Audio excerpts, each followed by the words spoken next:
Sebuah video mengenai membuang udara kotor dari paru-paru ke dalam gelas yang diberi cairan antiseptik viral di media sosial TikTok. Postingan tersebut salah satunya diunggah oleh akun TikTok @rati_martasari.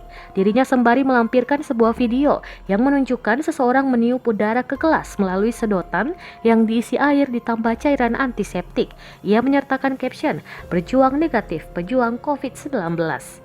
Lantas, benarkah cara demikian bisa dilakukan bagi orang yang tengah positif COVID-19? Dokter spesialis paru dan konsultan onkologi di Rumah Sakit Umum Daerah Dr. Pinggadi Medan Muhammad Ramadhani menjelaskan cara sebagaimana terlihat dalam video yang viral tersebut tak akan memberikan manfaat apapun. Pihaknya mengatakan jika paru sudah terlanjur rusak, maka hal yang bisa dilakukan adalah dengan minum antibiotik.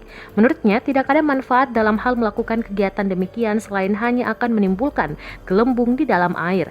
Saat diminta pendapat bagaimana sebaiknya jika ada pasien positif, sesak nafas dan ingin melonggarkan pernapasannya, maka yang bisa dilakukan menurutnya adalah melakukan prone position. Prone position dilakukan 3 kali dalam sehari selama 3-5 menit. Sementara itu, juru bicara Satgas COVID-19 di Universitas 11 Maret, Tonang Dwi Arianto, mengatakan hal demikian sebaiknya tidak dilakukan. Jika mengembuskan seluruh napas, maka hal itu imbufnya justru bisa berbahaya.